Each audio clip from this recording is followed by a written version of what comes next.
Narendra, it will be only till Honorable Minister arrives. Yes, sir. Thank you so much. That will be a long time.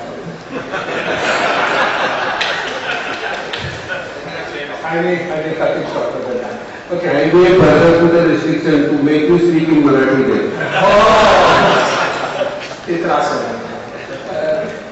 Sir, thank you so much. I'm very honored for this. It's a bit of a surprise to me. Thank you so much for calling me up.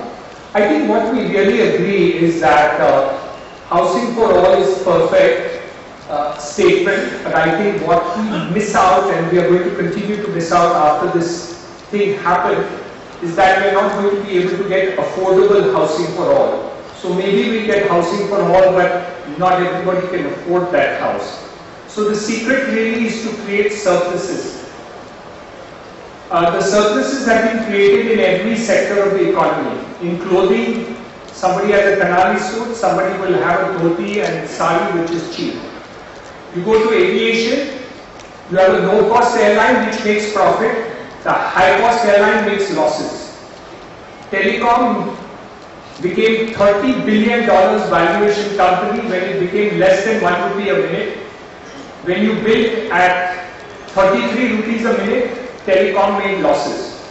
So I think what we really need to think today is, can we copy the national capital region, that is in the region of Delhi.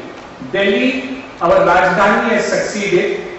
All the peripheral areas of Delhi, for example Noida, increased the FSI to beyond 2.5 and opened basic infrastructure and created thousands and thousands of acres of land.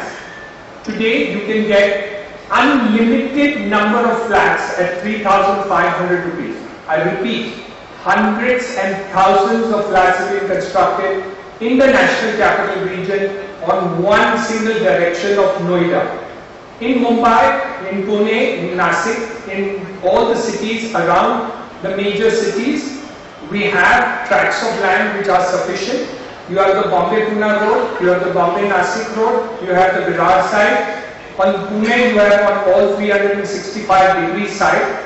On all these main arterial roads, what we need to do is create higher FSI, build, work towards infrastructure and transport, and allow freedom of development to take place as fast as possible. What we don't have is what my friend Dharmesh said, quick permissions to be given over there and not hundreds of stages of permission. We just need one clearance that needs to happen, and I think we will be able to deliver all the 1 million houses that you're talking about within a period of 5 years. There is no lack of capability, there is no lack of capital, there is no lack of enterprise. If it is available in Delhi, it is available more in Maharashtra. I don't see there is a shortage of capital, enterprise, and there is no shortage of government. It's the same government which made Bombay-Pune road. The whole country has copied the example of Mumbai-Pune road. This is the state which created TDR. The whole country has followed TDR. This is the state which created SRI policy. I was fortunate to be a co-signatory of that policy, and the whole country is following SRI policy.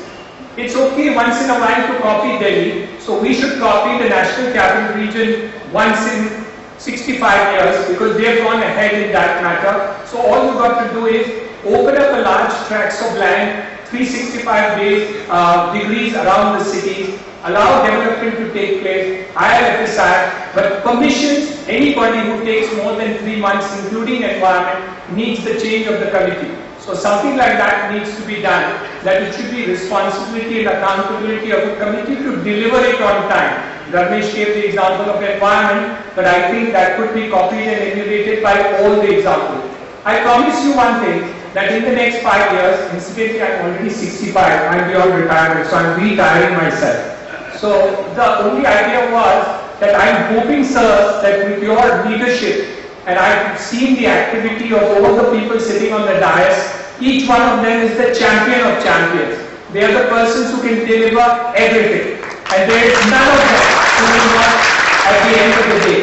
With their assistance, with their leadership, with their guidance, and with the young, bright Chief Minister that we have here today, I'm sure that we will be able to achieve not housing for all, but affordable housing for all. I'll add one or two riders to my thing before I conclude.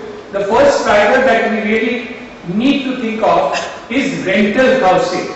Even in America, only 45% of the population of America owns houses. In India, we want to give everybody, including the poorest of poor, ownership housing. It's not necessary. We should get corporates, we should get builders, we should get government, we should create institutions which only do rental housing, and with REITs having coming into the SEBI having allowed REITs, you will be able to encash value of rental housing. But there are two riders there. All the states, cities, local authorities and cooperative societies charge extra amount for the purposes of giving rental housing. A rider should be put that nobody in a law, that nobody should be allowed that if you give rental housing to charge anything more. No. And if you give on rental housing, your municipal charges, your other costs and others should not exceed by 10%. So if it's a rental house, a rental commercial premises, a rental anything, you should be able to give rentals at the same price, and rental housing should be encouraged. Developers should build at least 50% of their buildings for rental housing. That's how the mandate should be, not necessarily, because rental ultimately goes to the person who can afford it. The rental housing, you cannot increase the price to the extent that you want. So the secret, my sirs, would be to create rental housing in the next few years, and that mandate should be put across so that that can be increased as quickly as possible. On the other thing is, there is a secret which Maharashtra has got and the whole country has followed, which is called the ready reckoner rate.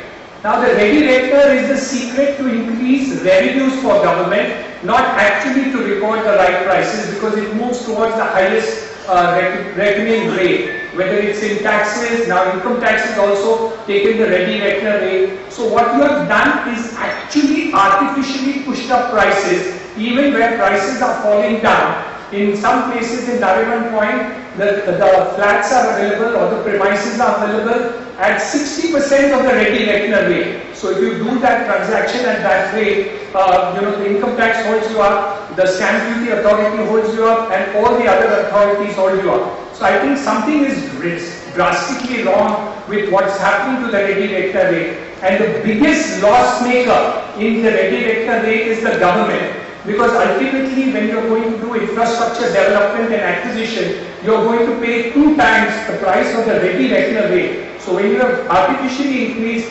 wrongly the ready reckoner rate, then you're going to pay twice that amount, 4 times the amount, depending on the location that you have. So I think one thinking has to be done on the ready reckoner rate as far as the thing is concerned. And I think lastly, what I'd like to say is that what the new policy on higher FSI for Mumbai is a fantastic policy of higher FSI which is done, but it is zero for affordable housing. The minimum price of a house based on fungible and the new higher FSI premium that you go will not be less than 10,000 rupees cost to cost of construction plus all these costs. So the new higher FSI has nothing to do with affordable housing. It has only to do as a revenue earning measure in order to do it. I don't think that was the objective. Up till today, the government of Maharashtra since 1991, and I was a part of that introduction of PDR, was purpose to reduce the cost of IT. When you wanted to reduce the cost of IT to compete with Bangalore, you gave higher FSI on the basis of that in order to reduce the cost and compete with it. When you gave higher FSI at 10%, 20% for schools, colleges and hospitals, the idea was to lower the cost of the availability of land and the consequence of that. When we did it for slums, we used land as a cross subsidy in order to bear the cost of land. Today, the decision taken by this government is disastrous, because for the first time, the FSI is increased not to give affordable housing, not to solve the housing problem, but also only to increase the revenue measure of the state or this local authority. This is disaster because this is directly in contradiction with a very good tool. It is like using a knife instead of cutting and eating food to kill somebody. So if there is a measure which needs to be done, is I think the measure of CDR and increase in FSI is fabulous, fantastic.